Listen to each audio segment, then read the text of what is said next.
Friday story time. The great temple of Madurai Meenakshi. Everybody must go to Madurai at least once, and everybody must buy this book. Today, let me tell you a story. Okay? So, the great Pandyan king Malayadhwaja Pandyan and his wife Queen Kanchana Malai were childless. So they performed the Putra Kameshthi Yaga. The Putra Kameshthi Yaga because they wanted a son, an heir to the kingdom to sit on the throne and rule after them.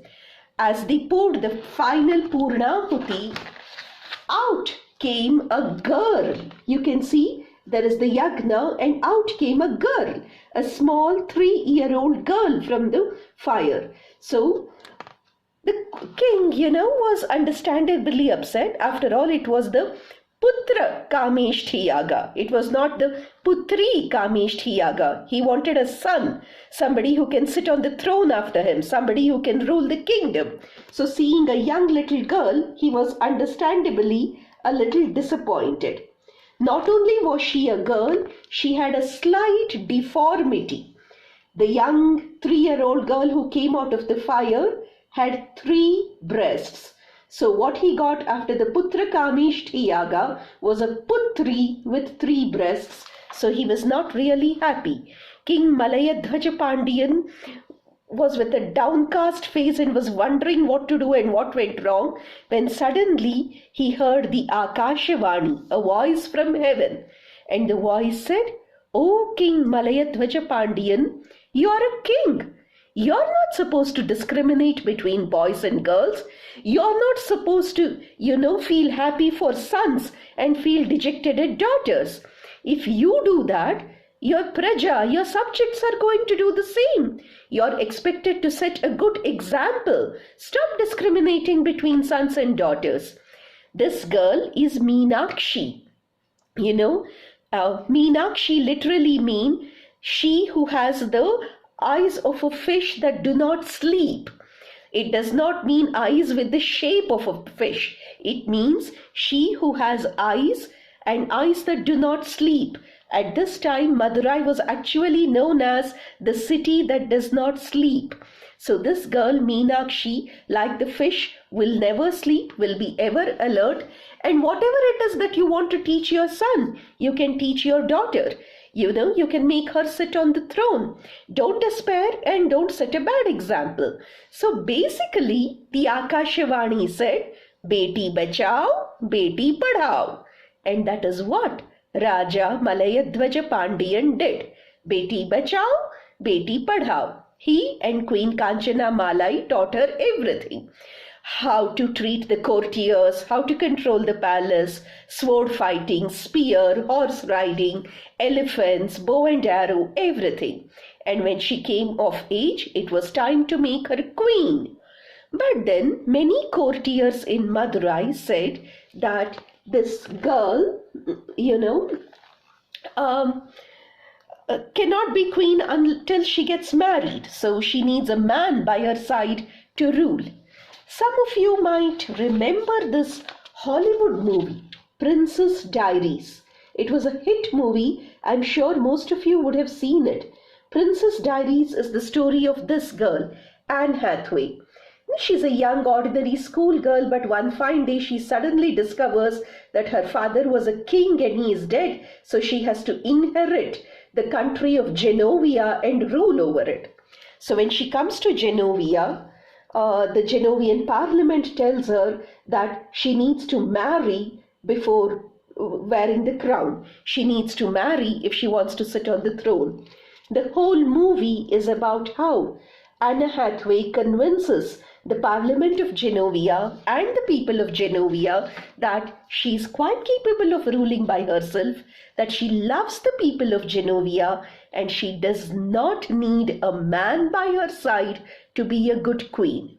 So just like that, even in the case of Madurai Meenakshi, she too had to convince the courtiers and the people of Madurai that she is quite capable of looking after her subjects and she does not need a husband to inherit the throne.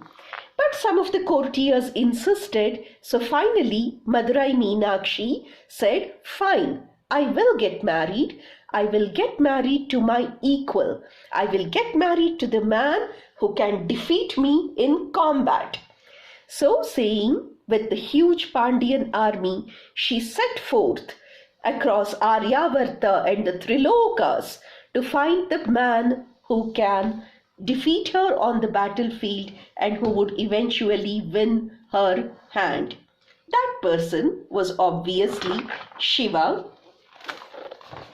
Here you can see Meenakshi, that is Shiva, and Sundaresha, Meenakshi, that is Parvati, and Sundaresha meeting on the battlefield. Shiva was of course her match in every way.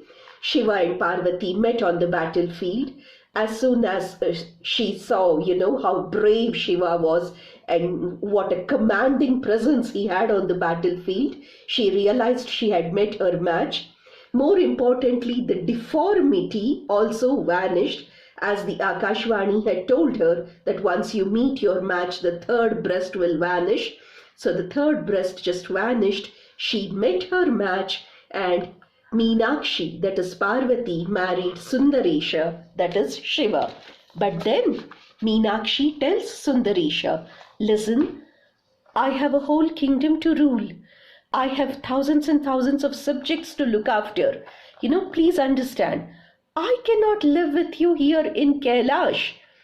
As much as I love you, I have lots and lots of duties and responsibilities in my kingdom. I am a queen. So please, if possible, you move with me to Madurai.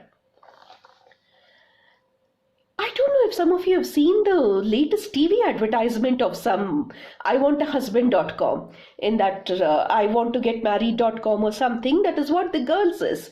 There's MS Dhoni and the girl says, I want a man who values my career also. I want a man who realizes that my responsibilities is also important and my career is also valuable. Lord Shiva said that to Parvati thousands and thousands of years ago. Lord Shiva said, yes, Meenakshi, I understand. Your role as a queen is very important. You have responsibilities towards your subjects. You have duties towards your kingdom. I completely understand. Your duties and your responsibilities are as important as mine. And so saying, Shiva moved down from Kailash to Madurai. And Meenakshi and Sundaresha, that is Shiva and Parvati, were married in Madurai. Here Meenakshi is known as Hari Priya Sodari. She is Vishnu's beloved sister. There is no Shaivism and Vaishnavism and Shaivites don't talk to Vaishnavites kind of a clash here. It's a very beautiful story. Meenakshi is marrying Sundaresha, and since Malayadhvaja Pandyan is no more, the elder brother Vishnu has taken on the role and is giving away Meenakshi in Kanyadana. Brahma, whom she has also defeated, is acting as the Purohit at the wedding, and Indra, Agni, etc., whom she has also defeated, are attending her wedding. So that is the story of Madurai Meenakshi. There are many, many, many more stories in this book.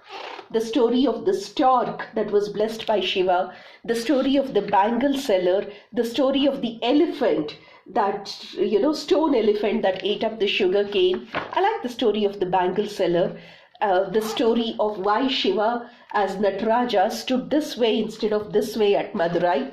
There's so many nice small stories in this book. Please read this book and I'll tell you some more stories next week. Okay? Bye-bye.